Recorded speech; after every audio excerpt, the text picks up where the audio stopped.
Bismillahirrahmanirrahim. Alhamdulillah rabbil alamin. Bihi nasta'in. Wassalatu wassalamu ala sayyidina wa habibina wa syafi'ina maulana Muhammadin al-amin wa ala alihi at-tayyibin wa ashabihi al-akramin wa azwajihi at-tahirati ummahatil mu'minin wa man tabi'ahum bi ihsanin ila yaumiddin.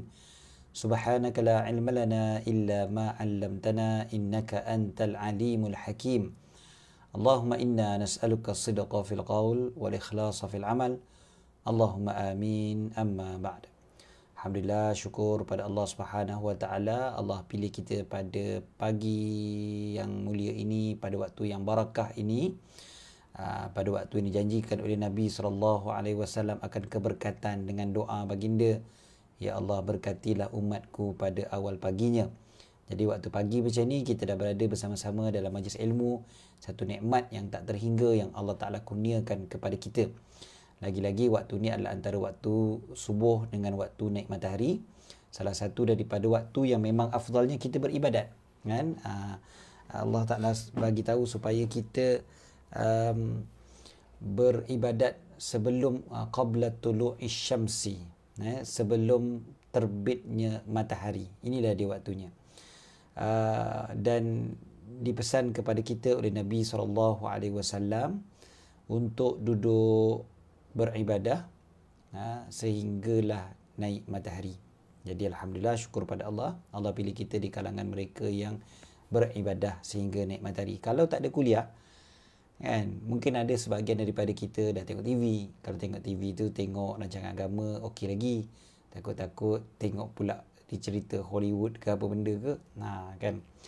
Dan kalau tidak pun mungkin sebahagian kita pergi makan, sebahagian kita mungkin bersembang, sebahagian kita mungkin dah apa-apalah, kan. Yang tak pergi kerja lah, yang pergi kerja mungkin dah keluar pergi kerja jugalah ibadah, kan, tak ada masalah. So hari ni adalah hari kerja, kan. Hari Selasa memang hari kerja bagi kebanyakan kita. Tapi kuliah subuh tetap dilaksanakan oleh Masjid Al-Iman Kemensa Heights. Alhamdulillah, syukur pada Allah dan terima kasih kepada pihak Masjid Al-Iman Kemensa Heights yang menganjurkan juga kuliah kita pada pagi ni walaupun pagi-pagi kerja. Okay. So, terima kasih pada semua yang bersama-sama. Tengok ada yang dah live bersama-sama dengan kita di page Masjid Al-Iman Kemensa Heights, juga di page Ustaz Syed Abdul Qadir Al-Jufri. Di page Masjid Al-Iman saya tak nampak banyak komen dah. Tak nampak komen lagi nampaknya.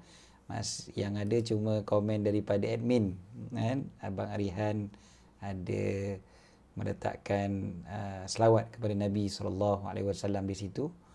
Manakala yalah, itu saja komen kalau dekat Masjid Al-Iman punya page. Tak apa, insya-Allah kejap lagi mungkin ada lagi, kan. Sahabat-sahabat di Masjid Al-Iman, saya rasa ramai dah yang bersama-sama, cuma tak letak komen je, biasa dah tu. Okey, pagi-pagi, kan.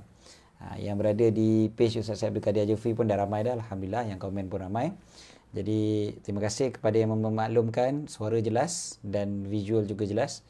Sengaja kita intro begini panjang-panjang sikit supaya pastikan video jelas, suara jelas. Kemudiannya untuk mengajak lagi sahabat-sahabat kita yang lain, kita boleh tag kawan-kawan kita yang lain, kita boleh sebarkan melalui WhatsApp, kan. Kita boleh WhatsApp kawan-kawan kita untuk bersama-sama dengan kita dalam majlis ilmu ini, insya-Allah. Okey, so kita akan sambung apa yang kita dah bincangkan pada pengajian yang lepas ataupun pada kuliah yang lepas. Secara ringkas, kita punya perbincangan tentang mazhab ini secara ringkas. Kita bukan bincang seperti pengajian usulul fiqh yang lebih mendalam. Yang itu mungkin kalau ada masanya, ada peluangnya, mungkin kita akan belajar usulul fiqh dengan lebih detail, kan. Yang ini lebih kepada cara fikir, pemikiran umat. Bagaimana pemikiran kita dalam menangani isu-isu seperti ini. Dan isu yang sering dibangkitkan oleh satu golongan yang dipanggil sebagai al-madhabi, kan? Golongan yang mengatakan bahawasanya kita ni tak perlulah nak bermazhab-mazhab ni, kan? Golongan yang mengatakan mazhab-mazhab ni tak penting ataupun tak wajar untuk dipegang, menentang tradisi para ulama zaman berzaman, yang telah dibuat oleh, yang telah dianjurkan oleh Islam pun, yang telah dianjurkan oleh Al-Quran, oleh hadis Nabi SAW. Sebenarnya mereka cuba menentang segala warisan ilmu agama ini dengan cara menentang sistem bermazhab itu sendiri. So kita nak luruskan semula pemahaman kita. Saya bawa semula kepada kita punya presentation pada bulan lepas ke? Kan? Saya pun tak ingat awal bulan hari tu yang kita mula hari tu tajuk ni. Bulan lepas betul, 29 November. Okey, ni yang lepas kan. So kita dah bincangkan sedikit tentang mazhab itu sendiri, apa makna mazhab dari segi bahasanya, dari segi istilahnya kan. Mazhab juga menggambarkan sekolah pemikiran, madrasah pemikiran bagi imam-imam yang tertentu. Kemudian kita sebutkan bahawasanya mazhab ni juga ada mazhab politik, ada mazhab akidah, ada mazhab fiqh. Itu semua benda yang normal dan memang berlaku, fitrah manusia, dan Allah Ta'ala telah menjadikan manusia itu memang begitu kan. Dia ada kelompok-kelompok yang tertentu. Itu memang perkara yang memang fitrah. Rupanya Haji Ikram pun ada bersama-sama kita, masya-Allah. Okey. Kemudiannya kita sebutkan contoh-contoh mazhab yang terbentuk daripada politik asalnya, daripada perbezaan pandangan pada politik asalnya. Kemudiannya dia membentuk mazhab akidah lah, kita tak nafikan, dan dia membentuk juga mazhab fiqh. Jadi contohnya Syiah asalnya adalah mazhab politik. Asalnya dia terbentuk daripada persisihan pandangan politik pada zaman, khususnya pada zaman Sayyidina Ali, dan detik-detik itu dah bermula daripada sebelum tu lagi, daripada zaman Sayyidina Ali, dan dia terbentuk dengan jelas selepas Sayyidina Ali. Maknanya waktu zaman Sayyidina Ali tu dia belum terbentuk dengan begitu jelas, tapi kemudian daripada tu. Tapi dia bermula tu adalah kerana persisihan pandangan politik, kepimpinan dan sebagainya. Dan mereka juga berbeza pandangan dengan kita dari sudut politik, dari sudut kepimpinan ini. Yang paling asas sekali perbezaan mereka adalah dari segi imamah. Ini memang salah satu daripada rukun agama mereka, iaitu dinamakan sebagai imamah. Imamah kepimpinan, kerajaan. Siapa yang sepatut menjadi khalifah selepas Nabi SAW. Bagi mereka khalifah itu telah ditunjukkan oleh Nabi SAW sendiri secara jelas kepada Sayyidina Ali bin Abi Talib. Manakala kita Ahli Sunnah wal Jamaah yang mengikuti para ulama Ahli Sunnah wal Jamaah, panutan kita semua, mengatakan bahawasanya Sayyidina Abu Bakar As-Siddiq adalah orang yang paling layak, seperti mana yang telah disepakati pun oleh para sahabat radhiyallahu taala anhum ajma'in. Jadi perbezaan-perbezaan ini akhirnya menyebabkan wujudnya satu kumpulan yang besar, kumpulan mazhab yang kita panggil sebagai mazhab politik, mazhab Syiah. Begitu juga lah dengan Khawarij, yang terbentuk daripada perbezaan pandangan politik pada zaman Sayyidina Ali, yang ada perbezaan dengan Sayyidina Muawiyah, yang akhirnya kelompok daripada Sayyidina Ali ni keluar beramai-ramai, membentuk satu kelompok, yang mana kelompok inilah dipanggil sebagai Khawarij. Begitu jugalah sebenarnya itu ada juga mazhab akidah, mazhab akidah selain daripada mazhab akidah Ahlussunnah wal Jamaah. Ahlussunnah wal Jamaah kita ada mazhab akidah kita namakan sebagai yang kita pegang sebagai Al-Asy'ariyah dan juga Al-Maturidiyah. Maka di sana ada dipanggil sebagai Qadariyah, Jabariyah, Murji'ah, Mu'tazilah, dan ramai lagi, banyak lagi, banyak. Ni contoh-contoh saja. Kemudiannya mazhab fiqh. Mazhab fiqh pun sebenarnya banyak. Kita dah ceritakan pada bulan lepas. Mazhab fiqh ni pun terlalu banyak, sebenarnya terlalu banyak. Tetapi mazhab fiqh ini kebanyakannya dia terhapus apabila tidak ada lagi anak-anak murid mereka yang mengembangkan sekolah pemikiran guru mereka. Asalnya banyak. Kalau kita katakan mazhab itu adalah pandangan seorang mujtahid, maka pandangan mujtahid memang sangat banyak. Lagi-lagi fuqaha ataupun orang-orang yang alim dalam bidang fiqh, di kalangan para sahabat, di kalangan para tabi'in memang sangat-sangat ramai, kan? Jadi dan memang mereka ni memang sangat-sangat hebat semuanya, bukannya orang calang-calang, kan? Para sahabat, para tabi'in, atba'ut tabi'in, mereka ni ada anak-anak murid juga, dan anak-anak murid mereka meriwayatkan juga pandangan-pandangan mereka. Cumanya pandangan-pandangan mereka itu tidak lagi disaring, dikumpul, diteliti, disebutkan tentang bagaimana cara pemikiran mereka, bagaimana cara usulul fiqh mereka dan sebagainya. Maka akhirnya mazhab-mazhab itu terhenti. Pandangan-pandangan mereka itu terhenti pada pemiliknya sahaja. Adapun pandangan Imam Abu Hanifah, Imam Malik, Imam Syafi'i dan juga Imam Ahmad bin Hanbal, keempat-empat ini pandangan-pandangan mereka terus menerus disebarkan dan dikembangkan, dikaji dan diteliti serta dikeluarkan dalil-dalilnya, dikeluarkan pula bagaimana bentuk pengambilan hukum itu sendiri di kalangan anak murid, sampailah kepada anak muridnya, sampailah kepada zaman kita pada hari ini. So adalah contohnya mazhab Hanafi, Maliki, Syafi'i dan juga Hambali. Ini mengikut turutan imam-imam tersebut. So kita dah sebutkan secara ringkas pada bulan lepas. Kita juga sebutkan tentang di sana manusia ni terbagi kepada dua. Mukallaf, kita semua ni yang baligh dan berakal. Orang yang baligh dan berakal, kita semua baligh dan berakal insya-Allah, kecuali kalau ada adik-adik kecil kita yang menonton bersama pada hari ini. Mukallaf, ada mujtahid dan juga adanya muqallid dipanggil. Mujtahid dan juga muqallid. Mujtahid maksudnya orang yang mampu mengambil hukum daripada dalil-dalil dengan cara berijtihad. Ijtihad maksudnya satu proses usaha yang bersungguh-sungguh yang dilakukan oleh orang yang layak mengeluarkan hukum tersebut daripada sumber-sumbernya yang asli, sumber-sumber yang asal. Itu yang dipanggil sebagai mujtahid. Okey, maknanya dia memang boleh usaha sungguh-sungguh sampai dia boleh mengeluarkan hukum. Dan dia tentulah sekali seorang yang sudah mempunyai ilmu yang sangat-sangat mendalam dan juga dia ada tools, dia ada tools yang mencukupi serta bakat yang dianugerahkan oleh Allah Subhanahu wa taala. Jadi ini dipanggil sebagai mujtahid. Kita dah bincang pada bulan lepas juga. Kemudiannya al-muqallid. Al-muqallid adalah orang yang tidak mampu mengambil hukum terus daripada dalilnya. Orang macam kita. Orang macam kita memang tak mampu ambil hukum terus daripada dalilnya. Bahkan kalau kita tanya sahabat-sahabat yang mengatakan bahawasanya, tak ada, saya nak pegang Quran dan Sunnah je. Tapi kalau kita tanya betul-betul, scrutinize betul-betul kan, betul ke kau memang ambil direct daripada Quran dan Sunnah? Jawapannya tidak. Pasti jawapannya saya belajar daripada guru saya. Guru saya yang bagi tahu, kata semayang sebenarnya gini. Dalil apa? Dalil daripada Quran, dalil daripada Sunnah. Tapi dia bukan ambil direct daripada Quran dan Sunnah. Dia ambil daripada guru dia juga. Bermakna dia tetap seorang muqallid. Dia bertaklid. Cumanya, the difference is, dia cuma pernah belajar apa dalil yang digunakan oleh guru dia. Guru dia tu pun belajar daripada guru dia, bukan ambil direct dalil itu juga daripada Quran dan Sunnah. Tak juga. Belajar daripada guru dia, daripada lecturer dia dan sebagainya kan. Sampailah kepada imam yang mereka ikut asalnya sebenarnya, tapi mereka bypass imam tu, mereka buang nama imam-imam yang mereka ikut, mereka kata mereka terus ikut pada Quran dan Sunnah. That's the only difference sebenarnya, iaitu mereka buang nama-nama imam-imam tu, mereka kata mereka direct pada Quran dan Sunnah. The reality is sebenarnya mereka hanya mengabaikan nama imam yang mereka ikut, itu saja. Lalu mereka berhujah, mereka ikut Quran, mereka ikut Sunnah.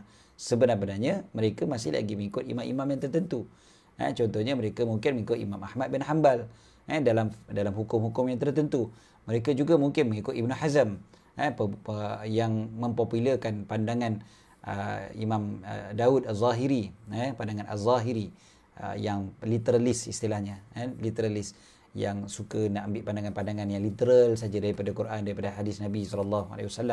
So mereka masih lagi berpegang kepada imam-imam tersebut, kepada ulama-ulama tersebut. Cumanya mereka kata mereka ikut Quran dan Sunnah. Actually the same thing dengan kita juga, itu kita pun ikut Quran dan Sunnah, tapi kita realize bahawasanya kita ni muqallid, kita ni masih lagi bertaklid, kita masih lagi mengikut ulama-ulama. Kita bukan mengambil hukum terus direct daripada dalil-dalilnya. Kita bukan terus istilahnya apa, extract hukum tu daripada Quran ataupun daripada sunnah Nabi SAW. Dan taklid ni memang ada dua jenis lah. Satu, beramal dengan kata-kata orang lain tanpa mempunyai hujah hujah syar'iyah yang memestikannya. Maksudnya tanpa dalil menunjukkan hukumnya atau bolehnya berhujah dengannya. Maksudnya kita beramal dengan sebarang orang je, kan? Kita beramal dengan orang yang memang tidak mempunyai hujah syar'iyah. Kita ikut-ikut je. Kan? Kita tengok orang jiran kita buat, kita pun nak buat. Kita tengok orang sebelah kita buat, kita pun nak buat. Kan? Sedangkan kita tak patut ikut dia. Kan? Tapi kita sebab tengok orang ramai buat, kita pun buat je lah. Ini taklid yang tak betul. Kan? Taklid macam ni yang tak betul. Kita tengok orang Arab pakai macam tu, kita pun nak pakai macam tu juga. Kan? Jadi itu namanya taklid. Taklid yang tidak betul. Okey. Kemudiannya, di sana ada taklid yang boleh. Iaitu taklid dengan mujtahid. Mujtahid yang kita sebut tadi. Orang yang boleh ekstrak keluar hukum hakam daripada Quran, daripada hadis, daripada dalil-dalil yang lain. Yang memang hebat dia orang ni, kita beramal dengan kata-kata mereka.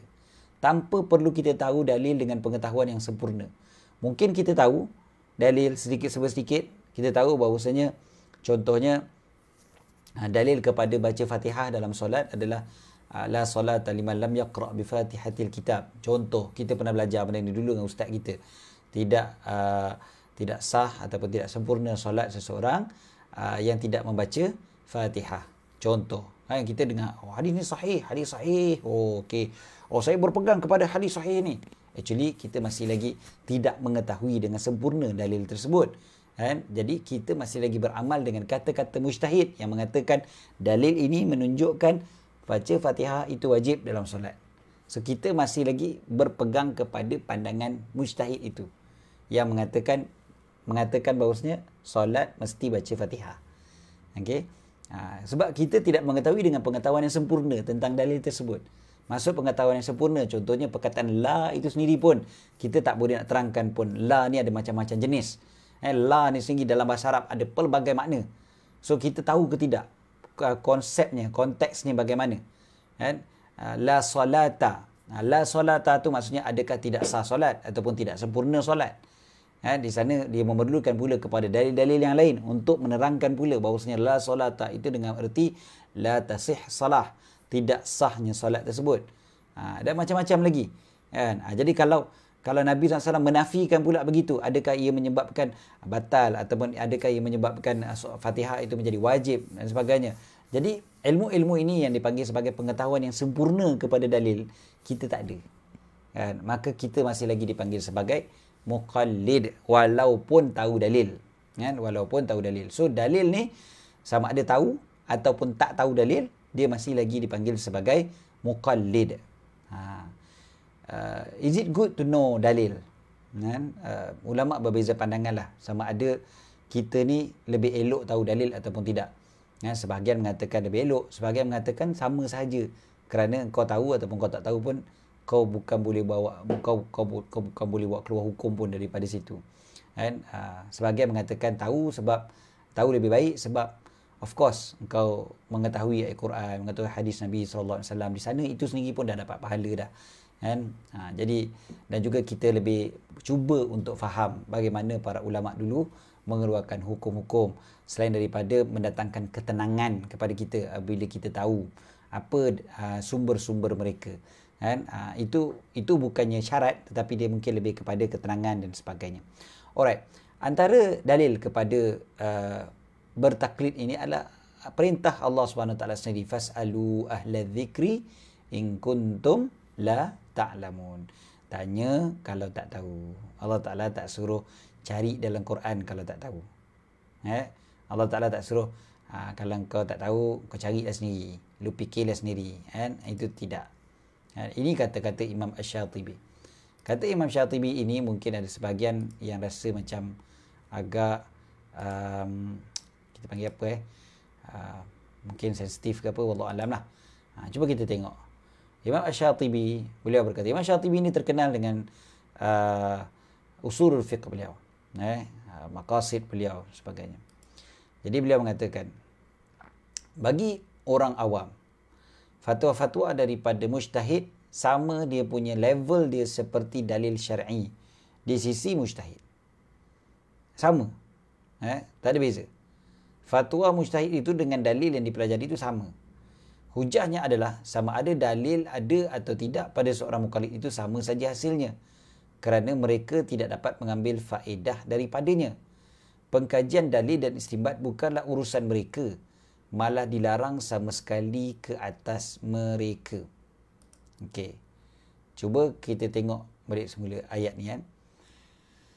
Bagi orang awam, fatwa daripada mujtahid. Mujtahid maksudnya kat sini katakanlah Imam Asy-Syafi'i contohnya, ataupun imam-imam dalam mazhab Syafi'i. Contohlah bagi kita ambil mazhab Syafi'i. Ini senang kan sebab kita kat Malaysia ni mazhab Syafi'i.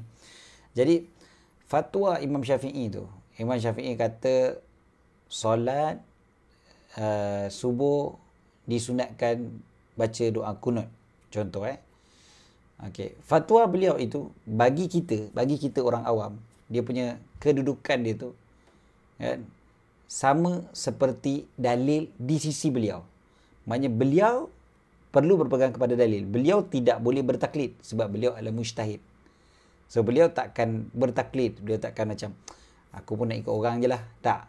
Kan? Beliau mengeluarkan hukum direct daripada Quran, daripada sunnah, daripada dalil-dalil yang ada. Okey. So mereka ni para mujtahid ni dia orang ada dalil. Bagi kita pula orang awam, layman macam kita ni, layman, kata-kata mereka ni level dia dah sama macam dalil. Kan? Sebab apa? Kalau kita tahu dalil ataupun tak tahu dalil, sama saja hasil dia. Kan? Sama je. Kau tahu ke tak tahu, sama je. Bahkan kita kaji dalil, kita istimbat, bukan urusan kita. Malah dilarang sama sekali. Ini kata Imam Syatibi. Dilarang. Dilarang untuk kita mengkaji dan mengeluarkan sendiri hukum daripada dalil. Itu larangan. Sebab kita tak mampu. Kita tak layak. Kan? Kita tak boleh bawa keluar, tengok kitab. Kan? Oh, Sahih Al-Bukhari. Kena pula sekarang ni ada terjemahan pula kan. Yang cuba dibuat. So, baca terjemahan. Oh, macam inilah hukum dia. Rupa-rupanya yang ini hukum dia.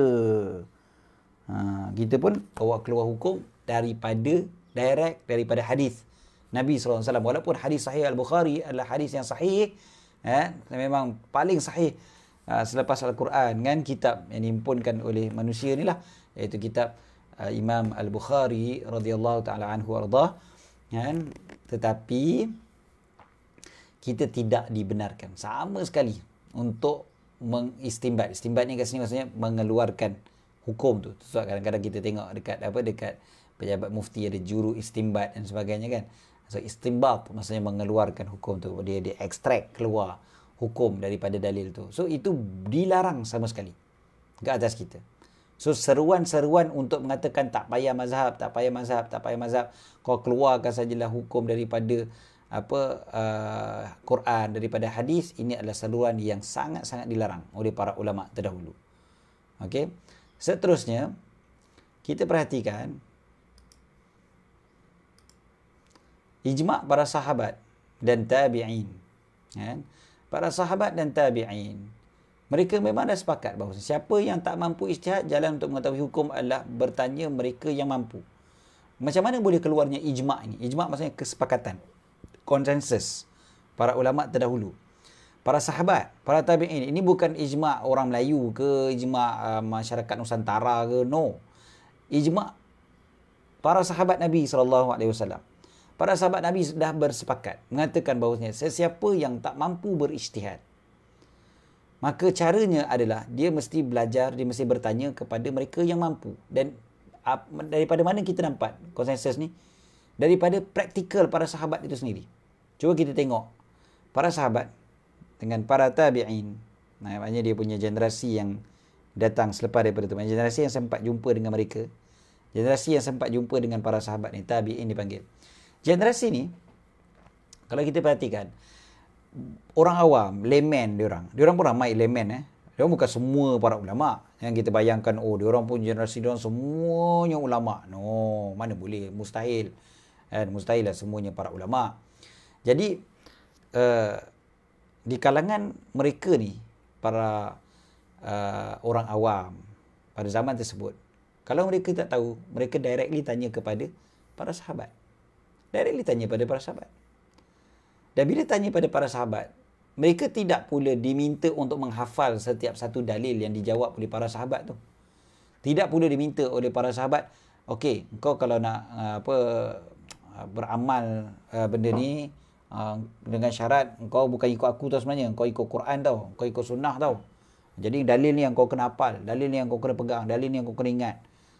Para sahabat tak buat gitu. para sahabat tak paksa pun kepada para tabi'in itu untuk mengetahui segala macam dalil. Jadi ini adalah kesepakatan sebenarnya para sahabat, para tabi'in, generasi yang terbaik yang disebutkan oleh Nabi SAW sebagai khairul quruni qarni. Sebaik-baik kurun adalah kurun aku, kurun Nabi SAW. Kemudiannya mereka yang datang selepas aku dan mereka yang datang selepas daripada aku. Ini generasi salaf. Jadi kalau mereka kata kami adalah salafi, kami mengikut mazhab salaf dan sebagainya, kan? Maka janganlah sibuk nak menyuruh orang meninggalkan mazhab-mazhab fiqh, kan? Sebab daripada salaf lah kita belajar bahawasanya mazhab fiqh ini memang satu keperluan, kemestian kepada orang awam, kan? Dia memang nak tak nak memang kena bertanya ataupun belajar daripada mereka yang mampu, iaitu mereka yang mampu berijtihad ni siapa dia? Ulama-ulama yang mampu berijtihad lah, kan? Bukan saya, bukan ustaz sekian-sekian, bukan doktor sekian-sekian, bukan profesor sekian-sekian, tetapi mujtahid, para mujtahidin dipanggil, mereka yang mampu untuk directly mengeluarkan hukum daripada dalil-dalilnya. Okey, seterusnya dalil yang jelas dalam ayat ni, la yukallifullahu nafsan illa wus'aha. Allah Ta'ala tak bebankan seseorang melainkan apa yang dia mampu. Kita memang tak mampu. Kita kerja macam-macam. Kita ada urusan macam-macam. Bidang kita pelbagai. Bidang kita bukan ustaz-ustazah je. Bukan kita nak buka sekolah agama je, kan? Bahagian teknologi kita perlukan. Bahagian engineering kita perlukan. Bahagian perubatan kita perlukan. Bahagian apa-apa saja kehidupannya berkaitan dengan pertanian, peladangan. Semuanya kita perlukan. Dan tak mungkin kalau kita harapkan semua orang-orang tersebut untuk kena mengkaji dan meneliti segala macam dalil. Itu benda yang mustahil. Dan Allah tidak akan bebankan seseorang melainkan apa yang dia mampu. Allah Ta'ala tak akan bebankan manusia ni untuk mengetahui segala macam dalil daripada semua yang dia. Maknanya semua yang, cuba bayangkan yang datang ke Masjid Al-Iman di kalangan sahabat-sahabat yang berada di Kemensa Heights. Kemensa Heights tu ada berapa ratus, berapa ribu rumah. Yang datang kuliah berapa ramai. Yang datang kuliah berapa ramai tu pula. Berapa ramai pula yang belajar betul-betul tentang dalil-dalil tu. Daripada yang belajar-belajar tu pula, berapa ramai yang faham? Faham 10%, faham 20%, faham 30%. Berapa ramai pula? Adakah kita nak kata semua yang lain, semuanya semayang mereka tak sah? Atau semayang mereka tak betul? Sebab mereka ikut mazhab Syafi'i. Takkan berani kita nak bercakap macam tu. Kita nak cakap semua orang tak betul. Kita je betul. Puak-puak kita je betul. Puak-puak kita je ikut sunnah. Boy. Senang nak bercakap kalau macam tu. Setakat sembang memanglah senang. Okey, jadi sebenarnya persoalannya, adakah wajib satu mazhab saja kalau macam tu? Jawapannya tidak. Tak. Kita tak wajib pegang satu mazhab saja. Selama-lamanya semua hidup kita pegang satu mazhab saja. Tak. Kita boleh berbeza dengan syarat yang tertentu. Tetapi paling mudah berpegang dengan satu mazhab. Itu mudah. Sebab kita tak payah belajar ada mazhab yang lain. Mudahlah. Seperti mana kita baca Quran kan. Kita baca Quran dengan satu qiraat je. Kita baca satu qiraat aja seumur hidup kita. Kita tak baca qiraat yang lain. Kita tak baca wadduha wal-laili idza saja kan. Kita itu bukan qiraat orang bota perak kan. Kenapa kita tak baca qiraat-qiraat itu? Kita baca qiraat yang biasa kita baca, itu qiraat Hafs an Asim. Yang biasa kita baca tu kan seumur hidup kita. Boleh tak kita nak baca qiraat yang lain? Jawapannya boleh. Boleh nak baca qiraat yang lain. Okey. Tetapi bila kita baca qiraat yang lain tu kena belajar lah kan? Kena belajar. Itu baru qiraat tau. Mazhab fiqh jauh lebih luas daripada semua tu. Qiraat yang popular ada 7. Kemudian ada cabang-cabangnya dan sebagainya kan. Tak banyak mana sebenarnya. Kalau kita nak belajar fiqh, ya Allah, jauh lebih dahsyat. Qiraat ni kalau kita baca dia punya buku-buku dia kan, kaedah-kaedah qiraat kan. Kecil-kecil je, ke besar sangat pun. Mukanya setebal-tebal begini. Bukan seluas sedepa kan. Bukan. Fiqh yang lebih complicated, yang lebih details daripada tu, tiba-tiba kita kata, oh kau kena campur-campur mazhab. No. Kan? Yang paling mudah bagi kita adalah bila kita pegang pada satu mazhab. So, kita dah tahu jelas apa yang aku buat ni Imam Syafi'i kata betul. Apa yang aku buat ni Imam Syafi'i kata sunnah. Okay. Apa yang aku baca ni, apa yang aku buat, cara aku semayang, cara aku puasa, cara aku bayar zakat, cara aku haji, benda ni confirm dah. Musyahid yang bernama Imam Syafi'i itu kata betul. Selesai. Kan? Kalau kita nak tahu pula, apa itu Imam Ahmad bin Hanbal kata apa? Ustaz Imam Malik kata apa Ustaz? Imam Munifah kata apa Ustaz? Lepas tu antara dua orang ni macam mana pula Ustaz? Di antara dua orang ni mana pandangan paling kuat? Pandangan paling kuat di sisi siapa? Pandangan paling kuat di sisi mazhab Syafi'i, Imam Syafi'i punya kata-kata. Kalau tanya ulama mazhab Syafi'i, dia akan kata pandangan Imam Syafi'i paling kuat. Tanya pada ulama mazhab Hanbali, dia akan kata pandangan Imam Ahmad paling kuat. Yang ni istilah yang panggil rajih. Tak ada Ustaz, saya bukanlah direct daripada Quran dan Sunnah. Saya nak ikut yang rajih je Ustaz. Mana pandangan rajih tu saya ambil lah. Rajih ni maksudnya yang paling tepat di sisi siapa? Di sisi siapa? Kalau yang paling tepat di sisi ulama mazhab Hanbali, memang dia kata pandangan mazhab Hanbali itulah yang paling rajih. Yang paling tepat sekali. Sebab itu cara fikir dia, cara pandang dia. Contoh, dia kata Ustaz, sentuh lelaki perempuan ni Ustaz, mengikut pandangan yang paling kuat berdasarkan kepada Quran dan hadis. Kan? Sebenarnya tak batal wuduk sentuh-sentuh lelaki perempuan ni, suami isteri Ustaz. Mana ada batal. Kan?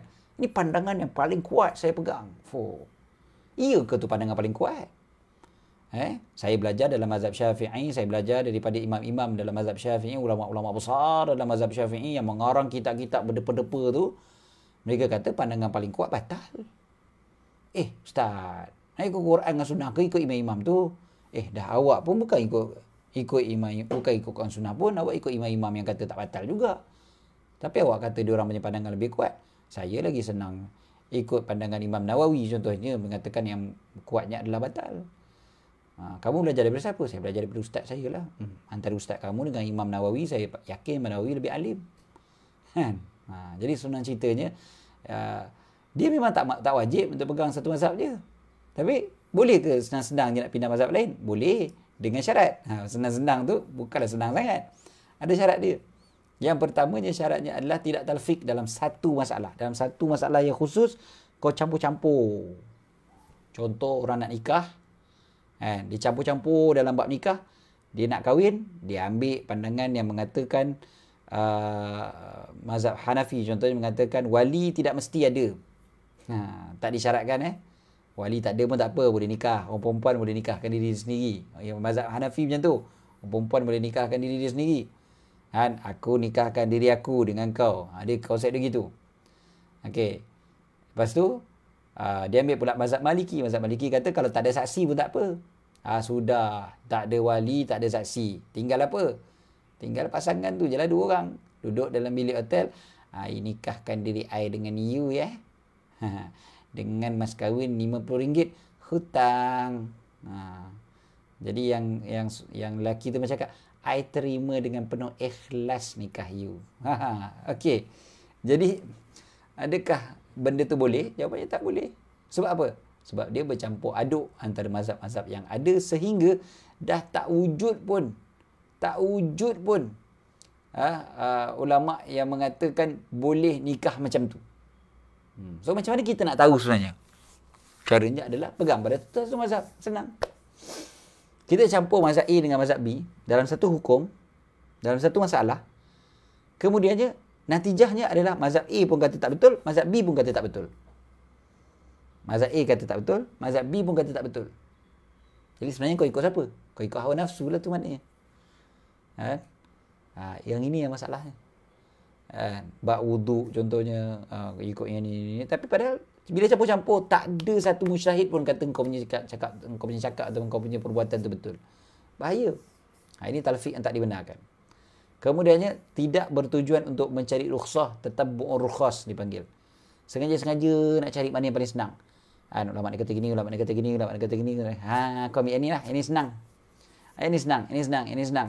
Risaunya adalah, yang ni ada khilaf ulama lah. Tetapi risaunya adalah bila kita mengikut-ikut rukhsah ni, dia akan jadi mengikut hawa nafsu, bukan nak mencari kebenaran. Sengaja-sengaja je. Pandangan A macam ni, pandangan B macam ni. Ambil pandangan ni lah, yang senang ni. Yang ni kata haram. Yang ni kata makruh. Ambil makruh lah. Kan? Yang ni kata kena RM10, yang ni kata RM5, yang ni kata RM2. Ambil lah yang RM2. Kan? Nak cari yang senang. Nak cari yang senang saja. Janganlah. Okay, seterusnya, persoalan yang sering ditimbulkan. Saya cuba ringkaskan dah naik matahari dah ni. So, persoalan yang sering ditimbulkan antaranya adalah kita kena ikut Al-Quran. Kita kena ikut sunnah. Kita bukan ikut kalam para ulama'. Oh, bunyinya macam kemas lah kalau kita dengar benda ni kan. Dia kata, kita ni kan kena ikut para ulama'. Kita kena ikut Quran. Kita kena ikut sunnah. Kita bukannya ikut para ulama'. Kan? Yang disuruh kepada kita ni kena ikut Quran, kena ikut hadis Nabi SAW. Bukankah Allah SWT sendiri sebut farudduhu ilallahi war rasul, kembalilah kalian kepada Allah dan Rasul. Jadi jawapannya adalah kita kena ingat dalil yang ada bukannya Quran dengan sunnah semata-mata. Dalil yang ulama sepakat ada yang namanya ijma', ada yang namanya qiyas. Ulama juga menggunakan dalil yang berbentuk berbeza pandangan. Contohnya qaul sahabi, pandangan para sahabat. Ada yang dipanggil sebagai syar'u man qablana, syariat orang sebelum daripada kita. Ada yang dipanggil sebagai uruf, ada yang dipanggil sebagai istishab, ada yang dipanggil sebagai istihsan. Ini semua adalah dalil-dalil para ulama dalam nak mengeluarkan hukum. Jadi kalau kita kata bahawasanya dalil cuma Quran dengan sunnah saja, ini adalah kefahaman yang cetek, kefahaman yang jelas cetek. Okey. Sebab makna dalil lebih umum daripada yang terhimpun dalam Quran dengan sunnah semata-mata. Direct, zahir, literal daripada Quran, daripada sunnah semata-mata. Quran dengan sunnah adalah nas. Itu adalah nas dipanggil. Nas ini yang diistimbat, dikeluarkan daripada kedua-duanya hukum hakam oleh seorang mujtahid. So daripada nas tu mereka keluarkan dalilnya begini. Berdasarkan kepada nas Quran ataupun nas hadis Nabi SAW. Kan? Kalau kita perhatikan pun, kalam imam-imam mujtahid yang kita ikut tu, diorang ni pun bukan maknanya berbeza daripada Quran dan Sunnah. Bukan maknanya bila kita ikut Imam Syafi'i bermakna kita tak ikut Quran dan Sunnah. Bukan. Sebab kata-kata Imam Syafi'i itu sendiri pun adalah hasil daripada kefahaman mereka kepada Quran dan Sunnah tu juga. Kan? Kata-kata mereka adalah tafsiran, penerangan, apa yang mereka keluarkan daripada Quran dengan Sunnah juga. Jadi kalau kita ambil kata-kata para imam, bukan bermakna kita tinggalkan Quran dengan Sunnah. Tapi itulah dia yang dinamakan sebagai berpegang kepada Quran dan Sunnah. Okey? Maknanya, kalau kita ikut imam, bermakna kita ikut Quran dan Sunnah lah. Yang kita tak ikut Quran dan Sunnah tu kalau kita ikut Pak Haji kat kampung kita. Ataupun kita ikut Tok Bomoh yang dekat kampung kita. Yang tu tak ikut Quran dan Sunnah maknanya. Kita ikut imam-imam mujtahid tu bermakna kita ikut Quran dan Sunnah tu. Kan? Sebab ayat Quran dengan hadis sampai pada kita melalui perantaraan mereka. Dalam keadaan mereka lebih tahu daripada generasi selepas-selepas mereka berkenaan dengan sahnya satu hadis, lemahnya satu hadis, marfu' ke hadis tu, mursal ke, mutawatir ke, masyhur ke, sejarah mana yang dulu, mana yang kemudian dipanggil nasikh, mansukh dan sebagainya. Sebab urutnya hadis, datangnya hadis itu, linguistiknya, terminologinya dalam hadis dan sebagainya. Ilmu-ilmu ni ada pada mereka. Selain daripada ketepatan ilmu tu memang ada pada mereka. Kan? Selain daripada tu, diorang ni juga ada kefahaman, kuatnya beragama, usaha mereka yang sangat-sangat hebat. Seumur hidup mereka, waraknya mereka, cahaya hati yang Allah Ta'ala limpahkan pada mereka yang memang tak ada pada kita. Kan? Jadi mereka mendalami Al-Quran dengan Sunnah bersesuaian dengan kaedah-kaedah ilmu yang ada. Dia orang dapat keluarkan rahsia-rahsia daripada Al-Quran, daripada hadis. Mereka istimbat pelbagai faedah, pelbagai hukum daripada Quran dengan hadis Nabi SAW. Kan? Mereka terangkan pula kepada masyarakat apa yang manusia tak tahu. Sama ada yang berbentuk mangkul ataupun ma'kul. Benda yang dipindahkan daripada Quran dan hadis ataupun yang dapat difikirkan dengan akal fikiran. Mereka mudahkan pula urusan agama masyarakat, menghilangkan kemusykilan dengan keluarkan ekstrak permasalahan-permasalahan daripada asas-asas fiqh. Jadi dengan cara inilah yang kita dapat hukum hakam sebenarnya. Kan? Seterusnya, kita tengok pula soalan yang kedua. Kenapa tak tinggalkan mazhab kalau bercanggah dengan hadis?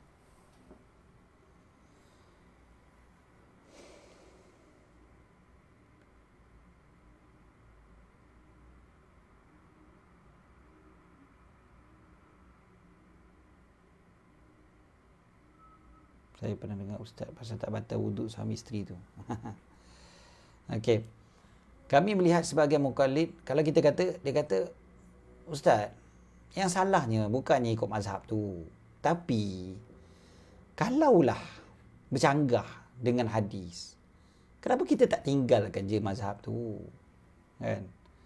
Tinggalkan je lah mazhab ni. Sebab kan bercanggah dengan hadis. Kita kena ikut hadis lah. Kenapa nak ikut juga kata-kata ulama' tu? Kan? Sebenarnya, ini dah dijawab dalam kitab Fawaid fi Ulumil Fiqh. Dijawabkan bahawasanya, kefahaman macam ni berpunca daripada sangkaan yang rosak. Dia dah su'uzan kat situ. Etikad dia salah. Bahawasanya kita ni mengutamakan kata-kata imam daripada sabda Allah, daripada firman Allah, daripada sabda Rasul. Sedangkan realiti dia bukan begitu. Secara hakikatnya bahawasanya, untuk kita kata bahawasanya sesuatu itu kalam Allah dan Rasul, bercanggah dengan kata-kata imam, memerlukan kepada dua perkara. Pertama, kita betul-betul tahu bahawasanya itu memang kalam Allah dan itu Rasul. Dan yang kedua, kita tahu dia betul-betul bercanggah dengan kata-kata imam tersebut. Sebab kita ni sebagai seorang mukallid, kita tak tahu sebenarnya benda tu. Kita pun dengar daripada Ustaz A, daripada Dr. B, daripada Profesor C. Kita pun dengar macam tu je. Kan? Jadi nak mengambil dalil, nak mengeluarkan hukum daripada dalil dan sebagainya, kita pun tak mampu. Kemudiannya, betul ke bercanggah dengan apa yang imam tu cakap? Contohlah, dia dengar, ada hadis ustaz kata Nabi cium isteri dia sebelum pergi ke masjid, sebelum semayang. Dan Nabi tak ambil semayang pun. Nabi terus semayang. Itu kan dalil yang begitu jelas ustaz menunjukkan bahawasanya mazhab Syafi'i salah dalam bab ni ustaz. Bercanggah ni antara mazhab Syafi'i dengan dalil ni. Betul ke bercanggah? Kita tahu ke bercanggah? Okey. Pertama sekali, hadis tu sendiri kau tahu tak apa dia punya level dia? Sahih ke tidak? Ustaz, sahih ustaz. Albani kata sahih. Itu bermakna kamu mengikuti, kamu bertaklid pada Albani. Kamu pun tak kaji betul-betul hadis tu sahih ke tidak. Kamu tak tengok segala rijalnya dan sebagainya. Kan? Kemudiannya, apa dia? Kalau pun hadis itu sahih, adakah bercanggah dengan pemahaman Imam Syafi'i? Adakah Imam Syafi'i tak tahu pun dalil itu? Sampai mengatakan Imam Syafi'i bercanggah dengan hadis. Adakah betul perbuatan mujtahid itu memang bercanggah dengan Quran dan Sunnah? Betul ke mujtahid itu sengaja nak meninggalkan Quran dan Sunnah untuk berpegang dengan pandangan dia? Kan? Kalau kita perhatikan semua ni, tak. Kan? Kalau kita tengok betul-betul sebenar-benarnya, rupa-rupanya pandangan tu tak bercanggah pun dengan Al-Quran tu. Pandangan tu tak bercanggah pun dengan hadis tu. Cuma kita yang tak nampak. Gitu je sebenarnya. Sebab kita tak faham. Kita nak cuba masuk kan, dalam ilmu ataupun dalam perbahasan orang-orang yang hebat, maka kita yang jadi pening. Itu masalah dia sekarang ni. Kita nak terus direct daripada hadis, lepas tu kita pening lah. Taklid dengan para imam dikatakan bahawasanya bercanggah dengan apa yang dikatakan oleh imam tu sendiri. Imam mazhab sendiri kata idza sahhal hadis fa madhhabi. Ini pandangan, ini kata-kata yang telah disandarkan kepada keempat-empat imam mazhab. Okey, keempat-empat imam tu disandarkan kepada mereka kata-kata kalau sahih satu hadis maka tinggalkan pandanganku, ataupun bila sahih satu hadis maka itulah dia mazhab aku. Okey. Jadi mungkin ada rasa macam, dah ustaz, kalau ada macam tu, dah sahih satu hadis, macam mana kita tiba-tiba nak pegang juga pada pandangan imam tu? Ini taksub sangat ni ustaz. Ini taksub mazhab Syafi'i ni kalau macam ni. Hadis dah jelas-jelas cakap lain, kau nak ikut Imam Syafi'i juga. Imam Syafi'i sendiri kata, kalau hadis tu sahih, tinggalkan pandangan aku. Campak kat dinding. Ambil apa hadis tu. Idza sahhal hadis fa huwa madhhabi. Bila sahihnya satu hadis, maka itulah dia mazhab aku. Okey, kalau kita nak faham kata-kata ulama ni, kita nak faham direct daripada apa yang kita baca, teks yang kita nampak, yang ditulis, yang diterbitkan, yang dicetak oleh buku, kedai buku yang baru, percetakan baru, penerbitan baru ni ke, Ataupun kita nak ikut imam-imam mazhab yang lebih faham kata-kata imam mazhab. Imam-imam mazhab yang paling faham kata imam mazhab yang awal tu. Contohlah kalau mazhab Syafi'i, antara kita yang faham pandangan kata-kata Imam Syafi'i tu dengan Imam An-Nawawi, siapa lagi faham kata-kata Imam Syafi'i? Kita, saya, abang-abang yang berada dekat Masjid Kemansah ataupun semua-semualah yang live sekarang ni tengok, ataupun Imam An-Nawawi. Siapa lebih faham kata-kata Imam Syafi'i tu? Tentulah Imam Nawawi kan. Imam Nawawi lebih faham kata-kata Imam Syafi'i tu kan. Okey. So cuba tengok apa Imam Nawawi sebut. Imam Nawawi sebut benda ni dalam mukaddimah kitab Majmu'. Kan?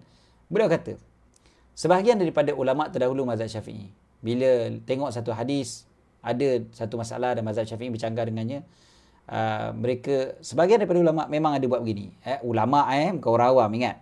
Mereka akan beramal dengan hadis tersebut dengan berkata mazhab Syafi'i apa yang bersesuaian dengan hadis, dan tidaklah bersepakat pada hal ini melainkan teramat jarang-jarang berlaku. Imam Nawawi kata, tapi jarang-jarang berlaku perkara ni. Malah ada di antaranya yang disangka bercanggah, terdapat riwayat daripada Imam Syafi'i pendapat yang bersesuaian dengan hadis itu. Jadi kadang-kadang Imam Syafi'i sendiri pun dia ada 2-3 pandangan, ada 2-3 riwayat kepada Imam Syafi'i, ada riwayat yang lebih bertepatan dengan hadis yang kita gunakan tadi tu. Dan Imam Nawawi kata, kata-kata Imam Syafi'i ini bukan bermakna setiap seorang apabila mendapati satu hadis yang sahih, maka boleh berkata inilah dia mazhab Syafi'i dan terus beramal dengan zahir hadis tersebut. Sesungguhnya perkara ini hanya bagi mereka yang sudah mencapai tahap ijtihad di dalam mazhab, seperti mana yang telah disebutkan sifat-sifatnya atau hampir kepada tahap ini. Orang yang boleh mengatakan apabila sahih hadis ni, maka itulah dia pandangan aku, inilah dia mazhab Syafi'i, kalau orang tu dah sampai ke level mujtahid, ataupun yang sampai hampir-hampir ke level mujtahid. Syaratnya juga, kata Imam Nawawi, syaratnya juga adalah pada sangkaannya yang kuat mengatakan Imam Syafi'i memang tak jumpa hadis ni, ataupun Imam Syafi'i memang tak tahu hadis ni. Dan perkara ni hanya akan didapati setelah mengkaji semua kitab Imam Syafi'i dan kitab-kitab ulama' mazhab Syafi'i yang mengambil daripada Imam Syafi'i. Macam mana tu? Agak-agak boleh tak? Kita boleh tak nak tahu kata Imam Syafi'i sebenarnya tak jumpa hadis ni? Caranya kita kena baca semua kitab-kitab Imam Syafi'i dan juga kitab-kitab ulama' mazhab Syafi'i. Baru kita tahu bahawa memang Imam Syafi'i tak jumpa hadis ni. Contohlah tadi hadis cium isteri tu. Betul ke Imam Syafi'i tak jumpa hadis tu? Betul ke ulama' mazhab Syafi'i semua tak jumpa hadis tu? Baru kita boleh kata, oh ni hadis sahih, kau kena ikut. Ini hadis sahih, kau kena ikut.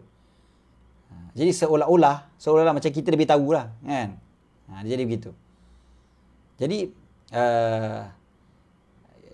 Imam Ibn Salah contohnya, dia mengatakan bukanlah betul beramal dengan zahir apa yang dikata oleh Imam Syafi'i. Tak semua faqih mampu untuk beramal dengan apa yang dianggapnya hujah daripada hadis. Tak semua mampu. Tak semua faqih mampu. Ya, Imam Ibn Salah kata tidak semua faqih mampu untuk beramal dengan apa yang dianggapnya hujah daripada hadis. Faqih tahu. Bukan orang awam macam kita. Faqih ni maknanya ulama' dalam bidang fiqh. Bukan semua mampu untuk beramal dengan zahir hadis. Apatah lagi kita orang awam. Jadi kita kena ingatlah. Ada juga ada sebahagian yang cuba, contohnya mengatakan bahawasanya di sana ada hadis yang sahih, berbuka puasa seorang yang membuat bekam dan yang dibekam. Buka puasa seorang yang berbekam, yang buat bekam, yang bekamkan orang, dan yang dibekam. Bekam bekam tu, tahu kan? Okey. Jadi ada ulama' mazhab Syafi'i yang kata, ada ulama' yang mengatakan bahawasanya Imam Syafi'i kata kalau sahih hadis tu, maka itu dah pandangan aku. Jadi aku kata inilah dia mazhab Syafi'i. Jadi siapa bekam batal lah puasa. Tapi sebenarnya tertolak. Sebab Imam Syafi'i meninggalkan hadis ni. Imam Syafi'i dah jumpa hadis ni sebenarnya. Tapi Imam Syafi'i meninggalkan hadis ni. Sebab bagi Imam Syafi'i, hadis tu walaupun sahih, dia dah mansukh. Ingat. Hadis bukan sahih je terus ambil. Kadang-kadang dia ada dipanggil sebagai nasikh dan mansukh. Ada yang telah memansukhkan hadis yang lain. So bagi Imam Syafi'i kata hadis yang berbekam tu batal puasa tu dah dimansuhkan. Contohlah kan. Jadi senang ceritanya bukan mudah lah. Dan bahkan Ibnu Khuzaimah kata, Imam Ibnu Khuzaimah dia kata, tidak aku ketahui satu sunnah Rasulullah SAW pada halal dan haram yang ditinggalkan oleh Imam Syafi'i di dalam kitab-kitabnya. Sampai gitu sekali. Dan Imam Ibnu Khuzaimah ni siapa dia? Imam Ibnu Khuzaimah adalah imam dalam bidang hadis. Beliau kata Imam Syafi'i tak tinggalkan hadis sebenarnya. Jadi kalau kita tengok betul-betul memang kita tak mampu pun. Senang ceritanya masa pun dah lewat dah, kita pun nak sembahyang sunat isyraq.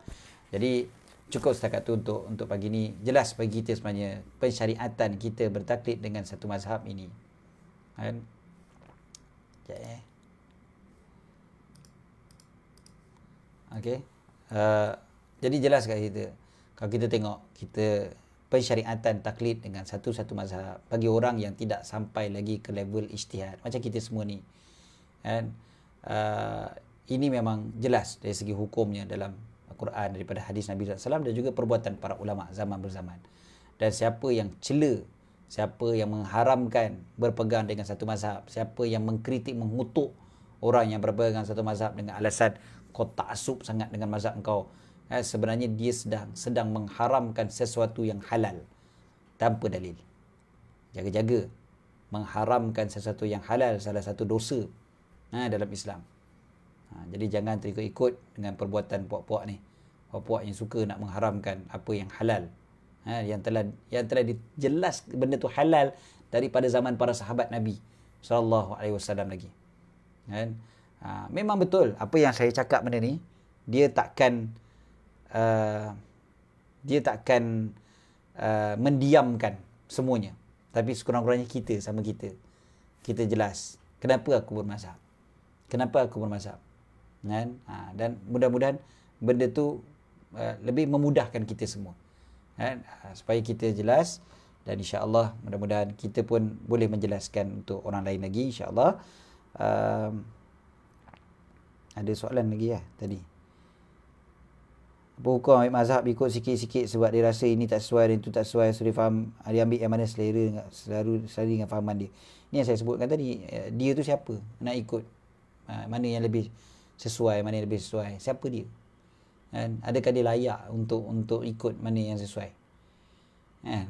Dia faham ke, dia faham betul-betul ke dalil tu, dia faham betul-betul ke mana yang lebih tepat semuanya. Akhirnya dia akan ikut orang juga, dia akan ikut juga ustaz tu, syekh tu, Google sana, Google sini dan sebagainya, kan? Akhirnya dia tak juga, dia tak ikut juga Quran, tak ikut hadis Nabi sallallahu alaihi wasallam dan sebagainya. Okey, jadi benda ni kena hati-hatilah. Masa kita dah lewat sangat dah ni. Saya pun ada kuliah berikutnya pada jam 8 pagi. Jadi cukup setakat tu untuk pagi ni. Minta maaf salah dan silap. Terima kasih kepada sahabat-sahabat daripada Masjid Al-Iman Kemasah Heights atas penganjuran kuliah kita pada pagi ni. Mudah-mudahan Allah Ta'ala rahmati. Ini mungkin kuliah terakhir saya dengan Masjid Al-Iman Kemasah Heights untuk tahun ini, tahun 2020. Kita bertemu lagi tahun depan insya-Allah. Dengan mungkin tajuk-tajuk yang lain lagi insya-Allah.